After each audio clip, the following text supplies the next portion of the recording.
여러분들이 앞으로 경제가 어떨까요? 하는 그 질문에 대해서 이렇게 경제가 흘러갈 겁니다 라고 이렇게 답변 드리고 있는 김광석이라고 합니다. 경제를 분석하고 앞으로 경제가 어떻게 전개될까에 대한 그 질문에 대해서 답변 드리고 있는데, 여러분들이 갖고 계신 본질적인 질문에 대해서 최대한 명쾌하게 설명드리고자 이렇게 찾아뵈었습니다. 관세 전쟁의 해였다라고 좀 정리를 해보고 싶습니다. 여러분 기억하십니까? 2025년 4월 3일 트럼프 대통령이 이렇게 거대한 판넬을 들고 나타났죠. 상호 관세를 매기겠다. 그때부터 4월 9일까지가 세계 모든 나라의 주식시장의 저점입니다. 그리고 역시 우리나라에서 에이펙 정상회담이 개최되죠. 이 정상회담은 결과적으로 무엇을 위한 거예요? 이제 관세 전쟁 좀 멈추자, 우리 협상하자. 결과적으로 주식시장의 고점을 형성하죠. 주가의 바닥을 찍던 지점이 관세, 그리고 주가의 정점을 형성하는 그 구간이 역시 관세가 완화되는 지점. 그런 관점에서 관세가 25년을 장식했었던 키워드였다, 이렇게 의견 드리고 싶습니다. 2022년부터 2024년까지 우리 세계 경제는 역사상 가장 높은 고물가를 만나요. 우리 22년에 만났던 그 고물가가 41년 만에 고물가였어요. 이렇게 너무나 높은 고물가를 만나면서 세계 경제는 어떻게 합니까? 그 인플레이션에 대응하자 하면서 금리를 대대적으로 인상하는 이른바 긴축의 시대가 시작됐던 겁니다. 인플레이션을 잡기 위한 금리 인상이 시작되니까 돈의 이동이 시작되는 겁니다. 주식시장에서 빠져서 대거 은행으로 돈이 이동합니다. 부동산 시장에서 돈이 빠져서 대거 은행으로 이동합니다. 그러니까 주식시장 붕괴되고 당연히 부동산 시장 붕괴. 그러다가 24년 중반부터 점차 이 물가 상승률이 세계 중앙은행들이 생각하고 있는 목표 물가 상승률에 근접해 가요. 점차 41년 만에 찾아왔던 고물가에서 점진적으로 인플레이션의 부담이 완화되니까 금리도 점진적으로 인하해 나가는 이른바 피벗의 시대가 시작되는 겁니다. 회복은 회복인데 와, 우리 경제 정말 폭발적인 성장이네 라고 체감갈 만큼의 성장은 아니다. 우리 한국 경제 성장률 2025년 성장률이 0.9%로 현재 추정이 됩니다. 이 0.9% 성장률은요, 정말 낮은 성장률이에요. 우리 국내 대내적으로는 사실 탄핵 정국도 맞이했고, 대외적으로는 트럼프 2.0 시대 이 관세 전쟁에 따른 무역 정책의 불확실성도 굉장히 컸었고요. 그죠? 26년 성장률은 25년 경제가 너무나 극단적으로 안 좋았기 때문에 기저효과가 작용할 수밖에 없거든요. 근데 기저효과가 작용함에도 불구하고 고작 2% 성장률이 안 된다라고 할 정도면 저성장 국면에 갇혀 있구나 라고 체감할 만큼의 어려운 경제다. 가장 중요한 특징 하나를 말씀드리면 2025년에 가장 중요한 키워드를 꼽았을 때 아까 관세라고 했잖아요. 그 관세 때문에 나타났던 굉장히 중요한 금리 결정에 있었던 변수가 미국만 금리 인하를 미뤘었던 거예요. 굉장히 재밌는 건데, 세계 많은 국가들의 중앙은행들이 이 관세 전쟁 때문에 오히려 서둘러 금리 인하를 했었어요. 왜? 관세 전쟁이 시작되니까 공장 가동을 멈추잖아요. 경기가 더 부진해져요. 그러니까 경기를 부양시키기 위해서 금리를 인하해야 될 요인이 되는 거예요. 근데 미국의 경우에는 이 관세 전쟁이 지속되다 보니까 중앙은행으로서는 이게 물가를 자극할지 몰라. 금리 인하했다가 더 물가가 걷잡을 수 없이 올라갈지 몰라. 그러니까 금리 인하를 못한 거예요. 지켜봐야만 했던 거예요. 이제 9월부터, 25년 9월부터 미국은 뒤늦게 금리 인하를 시작하는 거예요. 세계 어떤 나라보다 미국의 금리 인하 사이클이 더 빨라질 것이다. 그러면 환율에는 당연히 약달러 환경을 더 유도해 나갈 가능성이 높겠다. 이것은 미국 경제에도 굉장히 중요합니다. 왜 그러냐? 2025년까지는 제가 관세 전쟁이라고 했었잖아요. 관세 전쟁은 결국 무엇을 유도하는 거예요? 미국의 밸류체인을 완성하기 위한, 그걸 유도해내기 위한 수단이었던 거예요. 그러면 그 두 번째 목적은 뭐예요? 제조기지만 완성하면 돼요? 이동시키면 돼요? 그 다음 뭐예요? 여기서 제조 공장을 가동시켜야죠. 그럼 이제는 무엇의 논리예요? 환율의 논리죠. 미국에서 제조하기 좋은 환경을 만들어야 돼요. 그러면 강달러이면 미국에서 제조하기 어렵죠. 근데 약달러로 바뀌면 오히려 미국에서 생산해서 한국에서 수입하는 게 더 유리한 환경으로 바뀌죠. 그럼으로써 일자리를 많이 만들어내고, 그럼으로써 유권자들한테, 3억 5천만 유권자들한테 거봐, 내가 관세전쟁과 환율전쟁을 이끌어냄으로써 정책에 성공했잖아.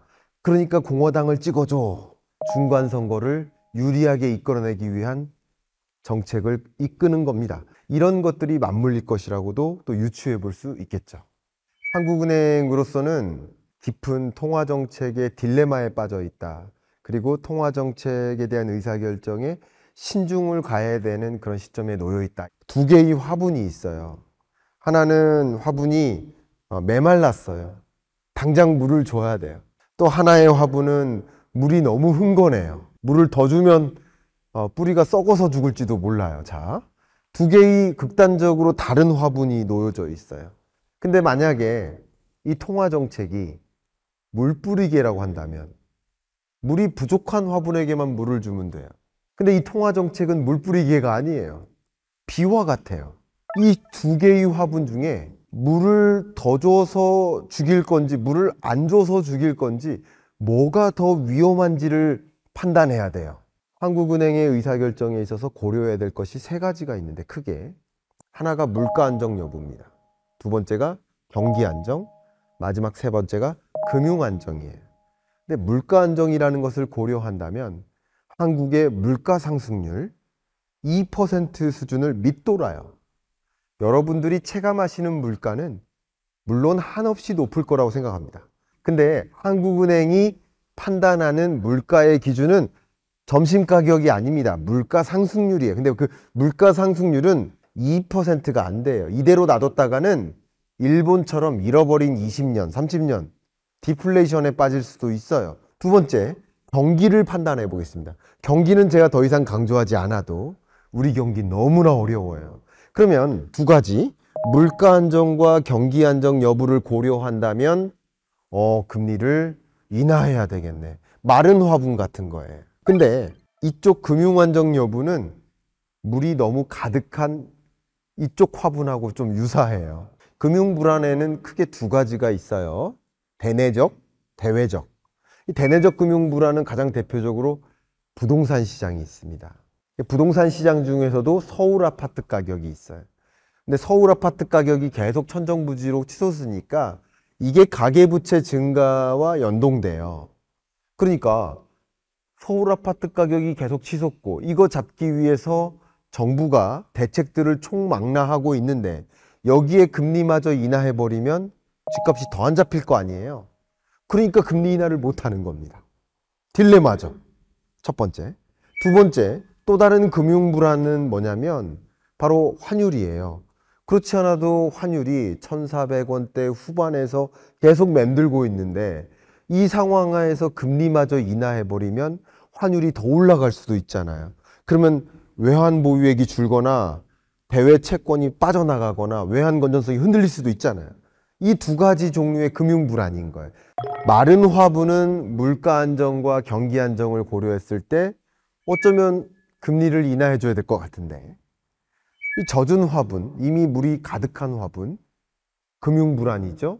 환율과 부동산 시장을 고려했을 때는 물을 더 주면 안 되는 거예요.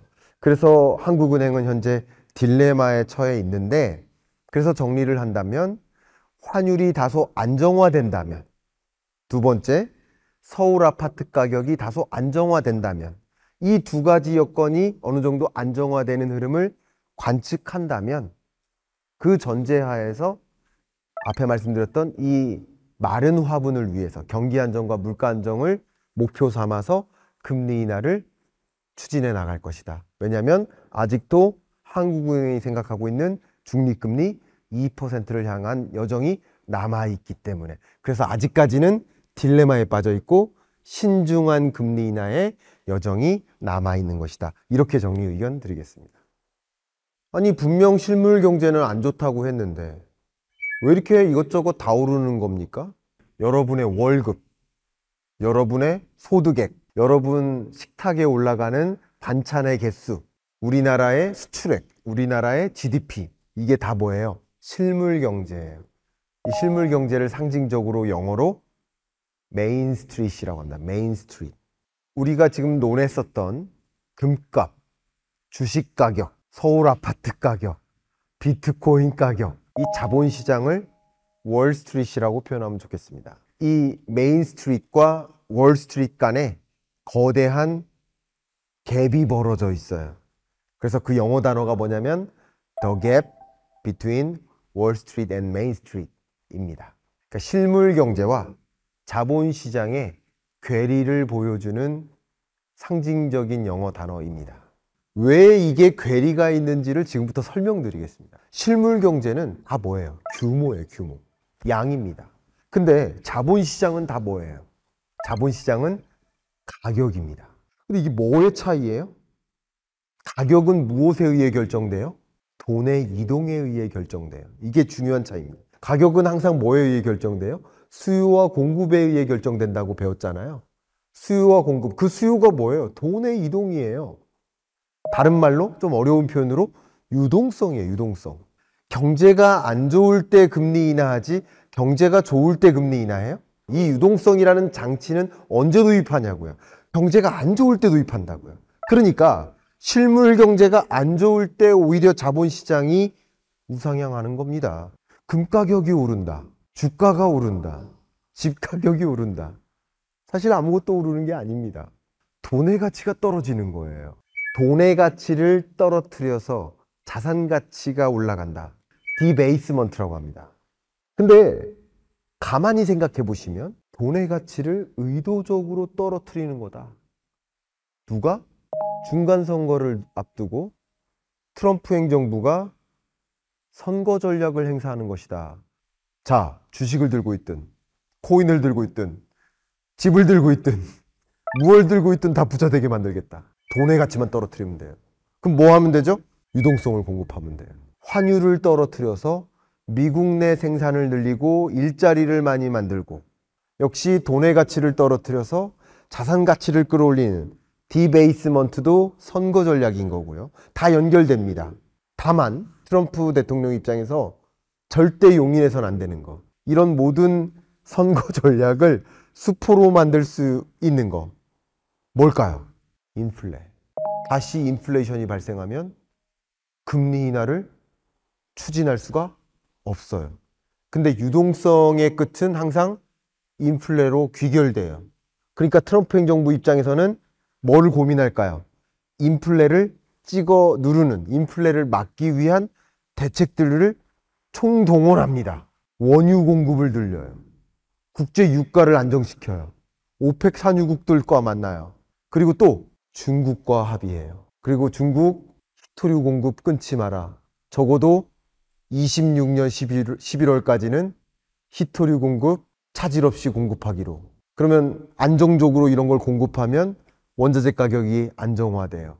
그리고 중국으로부터 생필품을 저렴하게 수급해요. 관세 낮춰주고 중국과 합의해요.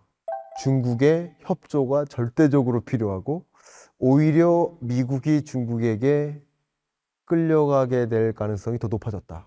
한 1년 동안에는. 그래서 인플레만 막는다면 유동성 장세를 이어갈 수 있고, 인플레를 못 막는다면 유동성 장세가 중간에 끝나고 긴축 사이클로 전환될 수 있고, 그러면 공화당의 승리로 이어지지 못할 수 있다. 이게 26년 경제를 조망할 때 가장 중요한 이 자본시장의 뷰라고 볼 수 있겠습니다.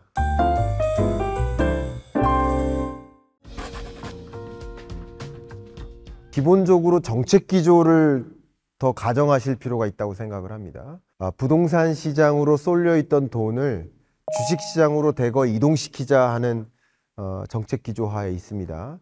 그렇게 하기 위해서는 상대적으로 부동산 시장으로는 더 많은 돈의 쏠림을 막도록 하는 제도적 장치를 마련하고 또 주식시장으로는 더 많은 돈의 쏠림을 유도하는 제도적 장치를 마련하는 그런 것과 함께 맞물려서 기본적으로 거시경제적으로는 유동성 장세가 같이 맞물리는 거죠. 그렇다면 부동산 시장보다는 주식시장에서의 기회가 더 많이 놓여 있다라고 판단해 보실 수 있지 않을까 의견을 드리고 싶습니다. 일단 수출을 결정지을 산업 섹터는 단연 반도체라고 볼 수 있겠습니다. 세계 모든 기업들이 어떻게 하면 AI를 가지고 경쟁력을 확보할까를 놓고 지금 다툼하고 있습니다. 그러리만큼 AI 서비스를 강화해 나가기 위해서는 그만큼 그 앞단에 있는 반도체를 더 많이 확보해야 되는데 우리나라 전체 수출에서 반도체 수출이 거의 20%가량 차지하고 있고 단일 품목으로서는 절대적인 수출 1위 품목이니만큼 또 더군다나 반도체를 빼더라도 나머지 주력 수출 품목에 반도체가 빠져 있는 게 별로 없어요. 디스플레이, PC, 휴대폰, 가전제품 이런 여러 영역에도 반도체가 다 들어가 있어요. 그렇게 본다면 반도체를 빼놓고 우리나라의 수출 구조를 생각해 볼 수가 없다. 한국 경제의 가장 큰 위험 요인은 잠재 성장률 둔화입니다. 잠재 성장률은 그 한국 경제의 산업 구조, 인구 구조, 경제 구조를 고려했을 때 기대할 만한 성장률. 올해 0.9% 성장했다. 그게 중요한 게 아니라 한국 경제의 잠재 성장률 자체가 한때 10%였던 나라가 이제 아예 기대할 만한 성장률 자체가 1.8%로 내려왔다라는 겁니다. 이게 자체가 가장 큰 위험 요인이다. 기회 요인은 무엇이냐? 젠슨 왕 CEO가 GPU 26만 대를 약속하는 거예요. 잠재 성장률 자체를 끌어올릴 수 있는 기회다라고 생각을 했습니다. 그러니까 우리나라는 GPU와 만날 HBM을 가지고 있어요. 이게 같이 붙어 다닙니다. 근데 GPU를 생산하는 엔비디아가 HBM 없이는 작동할 수가 없어요. 우리나라 SK하이닉스와 삼성전자 없이는 HBM은 없는 겁니다. 97% 세계 시장을 장악하고 있습니다. 그러니까 AI 동맹은 우리나라랑 할 수밖에 없어요, 벌써. 근데 그뿐 아니라 그 AI 인프라를 만들면 SK하이닉스, 삼성전자와 반도체 이 밸류체인을 만들면 이 만들어진 하드웨어를 가지고 로보틱스를 만들어요. 자동차에 넣어요. 스마트폰에 넣어요. 가전제품에 넣어요. AI 플랫폼에 넣어요. 그리고 SK텔레콤 통신 인프라가 있어요. 전력 인프라가 있어요. 이 밸류체인을 다 갖고 있는 나라가 우리나라예요. 이 밸류체인과 연동하고 AI 허브로서 만들고 세계 많은 국가들로부터 우리나라로 투자를 유인시킨다면 이 기회를 가지고 다시 한번 잠재 성장률을 역으로 끌어올릴 수 있는 기회를 만들면 어떨까? 이게 우리나라의 기회다.